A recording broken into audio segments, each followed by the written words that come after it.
nakikinig sa atin sa programa mo. Good Oo. morning.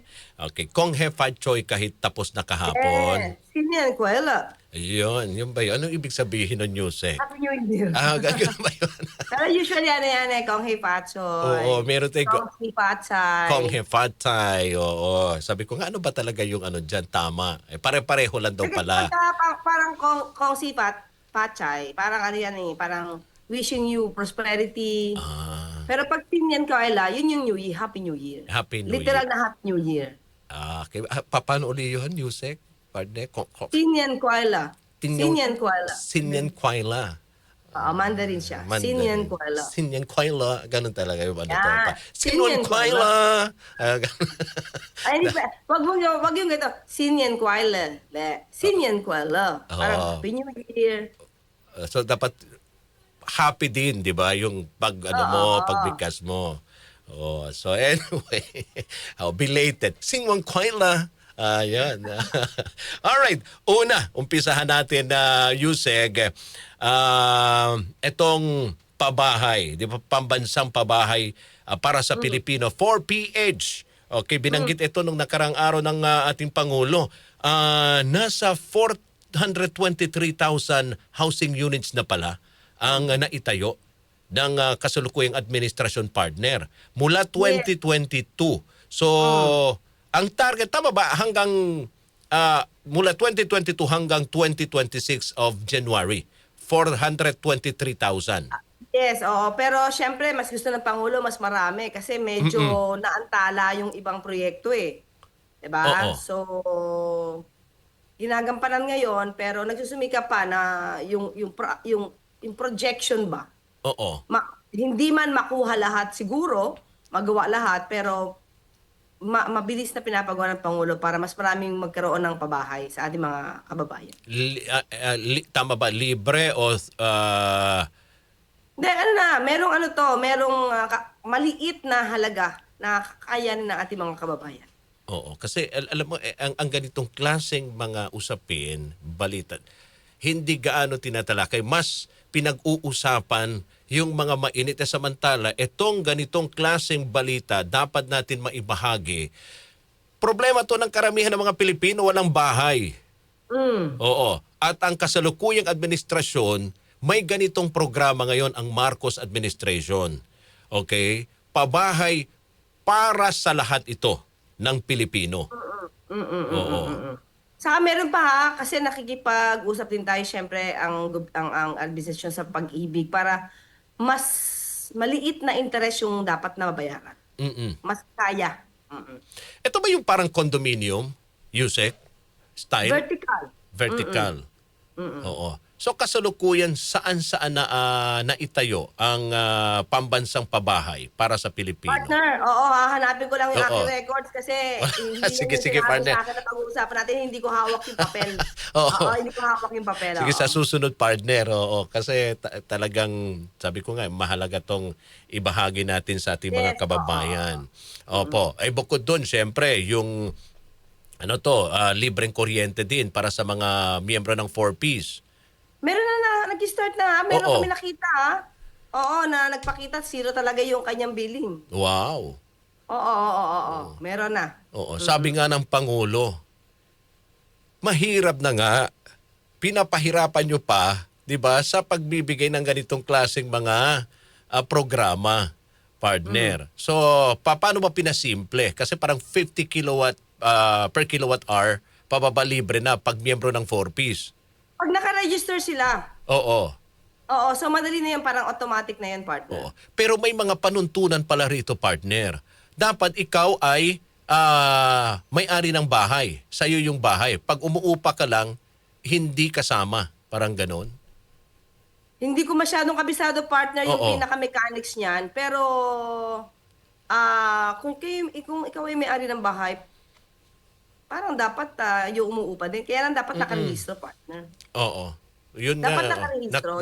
Yun yung dapat eh. Dapat nakarehistro ka, kinikilala ka. Kasi para ma-avail mo. Oo. Ha? At kung ikaw man yung may-ari at ikaw yung nagpapaupa, at tingin ko kung ikaw yung register, dapat yung umuupa nakarehistro din. Mm. Pero partner, hindi ko masyado ano yung mechanics niyan Mm. ha. Oo, Oo. sige. Basta ang mainam, may mga ganitong klaseng programa na talagang kapaki-pakinabang sa ating mga kababayan under the Marcos administration. Nararamdaman na nila yan. Oo. Mm. Oo. Oh, Nararamdaman na nila yan. Nakita ko, ako nga may nakita ko nung nakaraan, nag-post siya eh. Sabi niya, salamat po, zero na billing. Parang hospital, zero balance billing. zero, oo nga, no? Hindi malaking tulong to, partner, lalo na ngayon, di ba? Paparating ang ano to ang summer, tag-inid. Di ba usually dito tumataas yung ano to bill ng kuryente. Kung may ganitong mga programa ang gobyerno natin, naku, napakalaking tulong ito, lalo tigit yung mga kababayan natin na hindi naman gaano kalaki ang kita. Pero, Oo, yes. Oo, oo. Tama yan. Kasi, ano, hindi natin maiwasan talaga na meron talaga mga kababayan natin na talagang kailangan talaga ang tulong. Diba? Medyo kahit anong gustong pagsisikap, pero minsan dumadaan yung pagkakataon na talagang hirap na hirap oo. sa buhay. At yan yung mga taong dapat natin na inaayudahan. Kaya tinutulungan. Okay. Mapunta naman tayo, partner. Ito yung naitanong ko kanina kay Attorney Colmenares, kaugnay sa kaso ng dating Pangulong Rodrigo Duterte. Pero hindi dito sa partner tungkol doon sa confirmation hearing, kung hindi dito muna ako tutumbukin ang tanong ko at reaksyon sa iyo, partner, doon sa hiling ng Office of the Solicitor General sa Supreme Court of the Philippines na pairalin ang judicial restraint o pagpipigil o sa pagdidesisyon kaugnay ng habeas corpus petition na inihain ng mga anak ni dating Pangulong Rodrigo Duterte. Ito ba rin ang posisyon ng Malacanang, partner? Solicitor General Oo. ang nagsampa? O di Ah, posisyon niya? humi- Posisyon ng gobyerno. Oo, posisyon ng gobyerno. Oo, kasi the OSG is representing the state. Oo. Ba't anong opinion mo rito, partner? Okay. Kung dapat na, Oo. Dapat ang hinihiling rito ng OSG sa Supreme Court, pairalin ang judicial restraint o pagpipigil sa pagdidesisyon kaugnay ng mga habeas corpus petition na inihain nito ng mga anak ng dating Pangulo. Kasi ang petisyon na inihain ni Davao Representative Paulo Duterte at Davao City Mayor Sebastian Duterte at Veronica Duterte, layunin ng mga ito na questionin ang patuloy na pagkakakulong ng dating Pangulo sa The Hague, Netherlands. O ayon sa OSG, ang anumang karagdagang aksyon ng Korte Suprema ay maaring ituring na pakikialam sa kapangyarihan ng ehekutibo pagdating sa ugnayang panlabas. Iginiit na din ng OSG na wala ng bisa ang mga petisyon dahil wala na si Duterte sa teritoryo ng Pilipinas at hindi na maaring ipatupad sa labas ng bansa ang writ of habeas corpus. tama naman. Wala na sa jurisdiction ang dating Pangulong Duterte dito sa Pilipinas. So, hindi magkakaroon din ng jurisdiction ang Supreme Court sa ICC. Kasi ang lalabas niyan, kapag nakialam ang Supreme Court sa pamamagitan ng pag-i-issue ng writ of habeas corpus, hindi niya rin ito mapapa-implement. Hindi niya ito mapapa-enforce. Kasi yung tao na pinapaproduce, no? When you say kasi writ of habeas corpus, you have to produce the body of the person na hinahanap nila. Diba? Nasa ICC. So, walang jurisdiction ng Supreme Court sa ICC. So, tama lang naman yung Solid. Oo. Pero hanggang ngayon, wala pang decision rito ang Korte Suprema din. Kakaugnay sa petisyon. Oo, nasa Supreme Court na po yan. Oo. Ayaw natin pangunahan, pero alam naman ng mga justices, when you say writ of habeas corpus, dapat uutusan nila ang sino man, ahensya, tao, grupo, na i-produce yung body. So kung wala kang jurisdiction sa lugar na may hawak or anumang ahensya na may hawak sa taong gusto mong ipaproduce, wala rin siyang magiging epekto. Paano nga ba ipapatupad yan? Nandun na yung akusado sa ibang bansa. No, walang jurisdiction eh. Ang jurisdiction ng Supreme Court within the Philippines lang. Oo. 'Di ba? Kung ano lang yung may jurisdiction at hawak ng Pilipinas, yun lang. Pero pag sa iba, hindi walang kamay Oo. ang Supreme Court. Walang jurisdiction, walang power over the agency or other including International Criminal Court. So ibig sabihin pag kahit 'di ba nagpalabas ng desisyon rito ang Korte Suprema pabor doon sa petisyon ng mga anak ni dating Pangulong Duterte, wala pa rin mangyayari 'yon. Baliwala 'yon. Yeah, alam ng Supreme Court 'yon. Oh. Wala naman silang jurisdiction paglabas ng Pilipinas. Oo. Okay. Dito naman sa confirmation hearing ng dating Pangulo na mangyayari next week, February 23, ano ang reaction rito ng Malacanang partner? Well, kung matutuloy, di matuloy. Oho. Jurisdiction to ng ICC, partner. So, kung ano magiging proseso dyan, walang magiging, parang we do not have any hand Mhm. to the proceedings to be implemented Mhm. dito sa ICC. Hinahayaan na ng ating gobyerno kung anong magiging rito ng ICC. Yeah, kasi Wala na. Oo. court yun eh. Court yun. Kung dito nga hindi tayo nakikialam sa ating Mm-mm. korte, ang Oo. ehekutibo. Much more sa ICC na may sarili silang jurisdiction. Mhm. Dito sa mga co-perpetrators na inilabas na dokumento ng ICC, no, ni dating Pangulong Duterte, sina Senator Bongo, sinasabi nga ng Malacanang makikipag-cooperate. Sa paanong paraan kung sakasakali may inilabas na warrant partner? Yusek.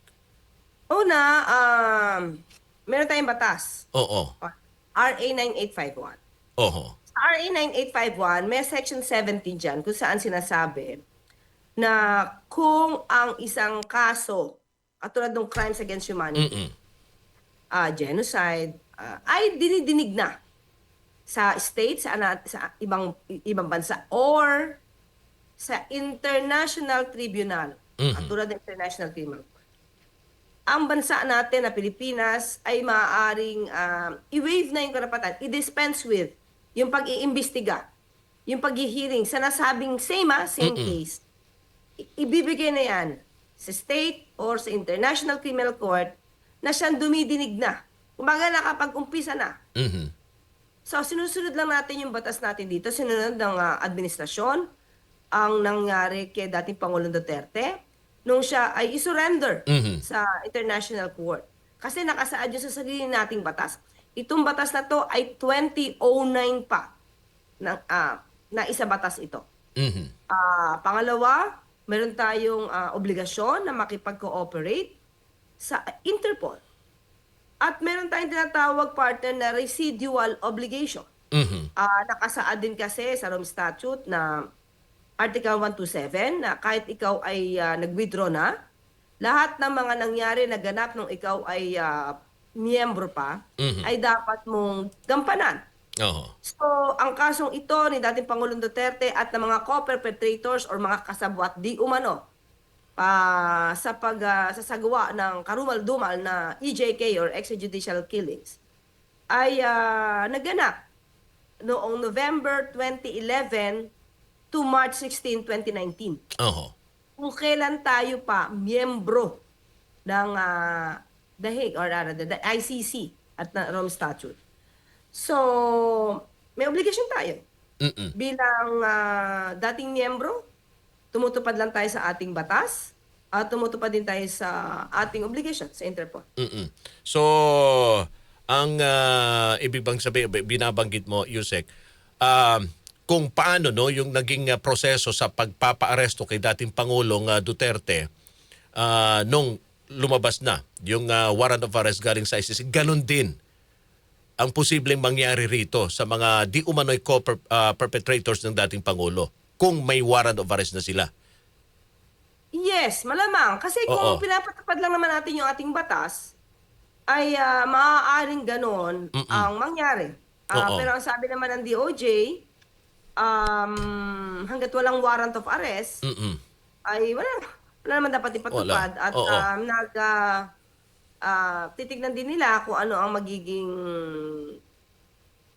desisyon ng Supreme Court para rito. Pero marami na kasing legal experts nagsasabi Mm-mm.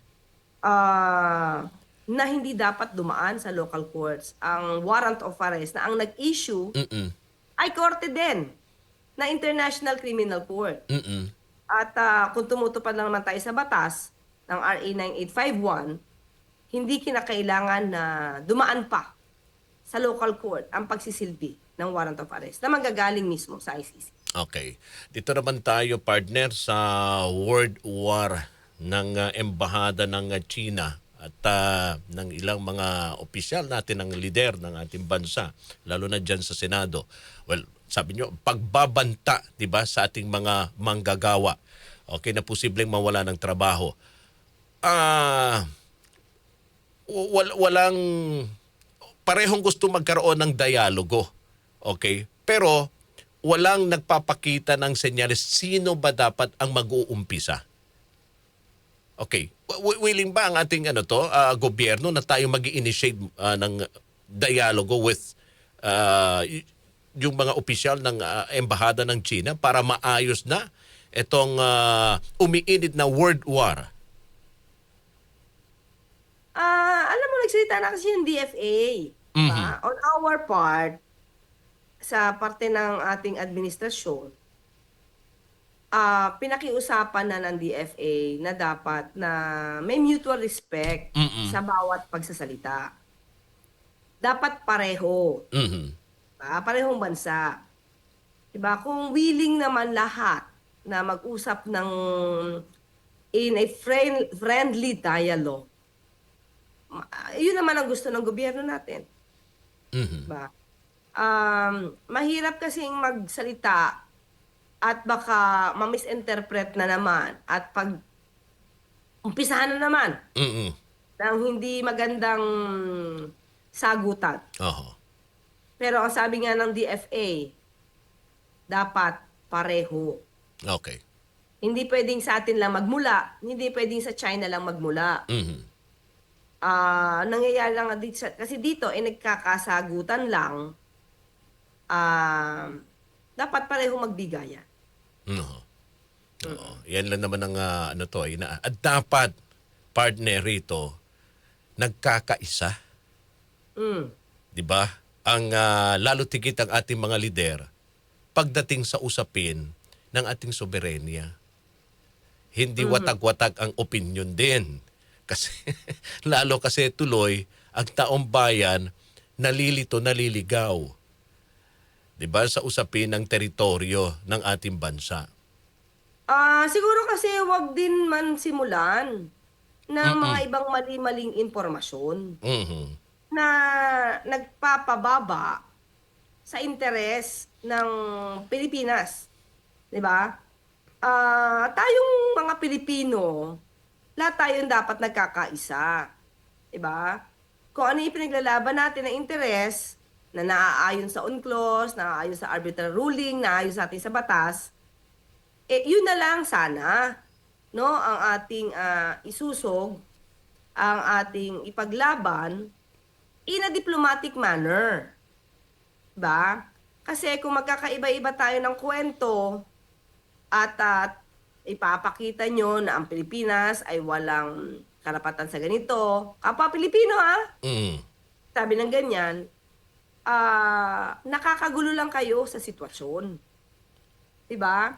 So, aralin nyo muna ang lahat na sasabihin nyo bago nyo i-undermine, no, yung interest ng Pilipinas sa sarili nating teritoryo, sa sarili nating maritime rights. So, wag na kayong makagulo pa sa isipan ng tao kung ano ba talaga yung karapatan ng Pilipinas, lalong-lalo na sa West Philippine Sea. At wag nang humantong sa debate. At wag, kasi hindi naman tuwantong sa debate kung mga tama naman ang pinagsasabi nila. Diba? So, sabi nga nila, ang interest ng Pilipinas, hindi dapat na nagdedebate ang kapwa Pilipino sa Pilipino. Diba? Kung makikipag-argue tayo sa ibang bansa, of course, pwede yon. Kasi meron sila sariling interest. Pero kung kapwa sa Pilipino, mag-aaway pa kayo dahil sa ipinaglalaban ng interes ng Pilipinas, parang hindi maganda yan. Dahil kapwa Pilipino, nadi-divide tayo. Nagkakaroon ng division at ayaw nating masabi na yan yung strategy para humina ang Pilipinas. Mhm. Diba? Tama. So, dapat magkaisa tayo pag interest ng Pilipinas at alam natin na may basihan, ipaglaban. Oo. Buti sana, partner, kagaya nung ginawa nating debate noon, 'di ba? Para sa kapakinabangan ng karamihan ng mga Pilipino, 'di ba? Alam yung debate na ginawa dito sa atin sa RMN? Oo, sa usapang batas. Yung dati, oo. 'Di Kung ba? saan na 3-0? Na Si 3 Atty. Lipayan? Kasi may judges tayo nun eh. Oo. At least nalaman natin kung sino yung panalo dun. Correct. Naku, binanggit mo ulit ako. Congratulations kay Fiscal EJ. 3-0. Ayan. 3-0. Oo, pero alam natin kung sino panalo. Yung taong bayan. Oo. Taong bayan nanalo. And at Nanalo. the same time, 3-0 in favor of Fiscal Oo. EJ yun. Marami. Against Atty. Libayan. Atty. Libayan. Rani Libayan. Hindi ko ano pa niyo, Rani, oo. Kasi matagal na rin yun eh. Pero ang daming nanood noon eh. Marami nanood at marami Oo. nalaman kung sino yung nanalo at natalo. Sino natalo? Correct. Alright. So anyway, Yusek, maraming salamat sa inyong oras at panahon. Ay, partner. Yes. Nakuha ko na. Oo, be. Tungkol sa sa Paba. 4PH. Oo. Okay. Pinamahagi ang vertical at horizontal housing units Okay. pala. Oo. Diba? Nandito na sa akin copy. Certificate of Land Lot Award. Aba. Oh. Tapos may financial pang tulong para sa Enhanced Community Mortgage Program. Pati mga certificates of entitlement para sa mga matagal na naghihintay na beneficiaries Oo. ng presidential proclamations. So marami naging tulong. 423,430 housing units.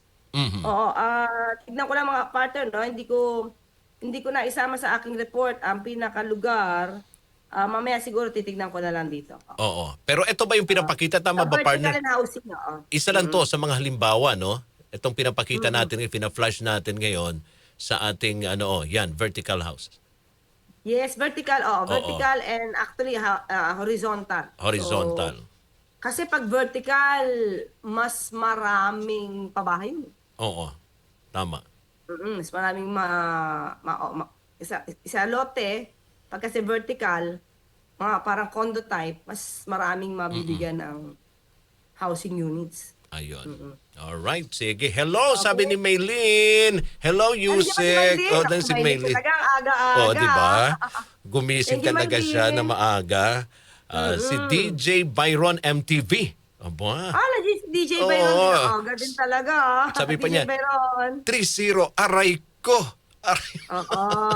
Sa debate na yan. Debate Sa na yan. Naganap sa atin. Nanood siguro din sila noon eh. Nanood din sila. Alright, Yusek. Maraming salamat. Maraming salamat, Rod, partner. Oo. At sa mga kababayan natin. Good Akala morning. ko, magmamandarin ka rin sa mensahe mo sa Chinese New Year. Yun lang. Sinyan ko ay lalang. Mama Chow, Papa Chow, Lai Chin Chin, Lai Pao Pao. Yun, no? Ano yun? Hindi na- Mama, Papa, love, love, hug, hug. Mga ganun Yun. Alright. Yusek, thank you. Okay. Mabuhay ka. Okay, bye-bye. Bye-bye. Thank Alan you. ba? Alright. Mga kasama, Palace Press Officer.